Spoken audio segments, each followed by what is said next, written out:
అనగా ఒక ఈగ తన ఇల్లుని కడుగుతుంటే అది దాని పేరే మర్చిపోయింది. అయితే ఆలోచిస్తూ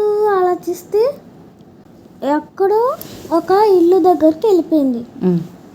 ఆ ఇల్లు పక్కల తోట ఉంది. అయితే అక్కడ 2 ఆవులు కనిపించినాయి.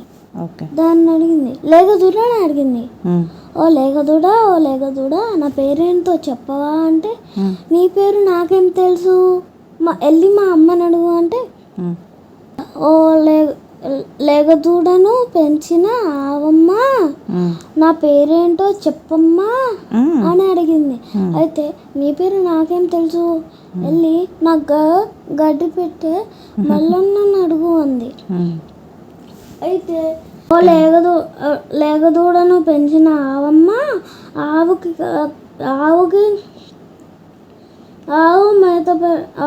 మేత పెట్టిన మల్లన్న నా పేరేమిటో చెప్పన్నా అని అంటే, నీ పేరు నాకేం తెలుసు, నేను నాకు నీడనిచ్చిన ఆ చెట్టుకి అడుగు అన్నాడు.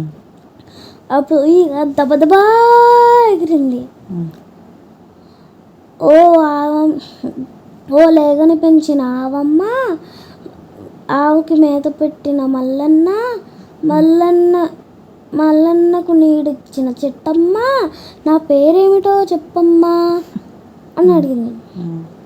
నాకు నీ పేరు నాకెలా తెలుసు, వెళ్ళి నా చెట్టు నీడలో కూర్చున్న గుర్రాన్ని అడుగు అన్నాడు.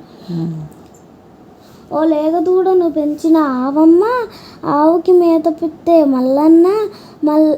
మల్లన్నకు నీడనిచ్చే చెట్టమ్మ, చెట్టు నీడలో కూర్చున్న గుర్రమమ్మ నా పేరేమిటో చెప్పమ్మా అని అడిగింది.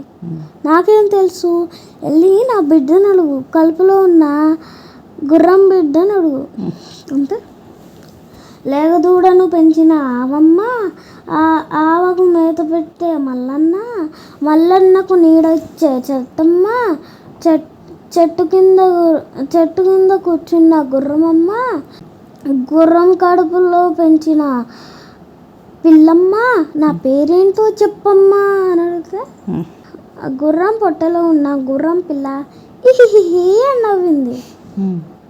ఇహిహి, నీ పేరేమిటో తెలీదా, నీ పేరు ఈగ కదా హిహిహి అని నవ్వింది. అప్పుడు మళ్ళీ ఈగ బ్రహ్మాండం చేసింది. నేను ఇంకా ఎప్పుడు నా పేరు మర్చిపోను. నేను అలా వెళ్ళి మళ్ళీ ఇల్లు తుడుచుకుంటా ఉంది.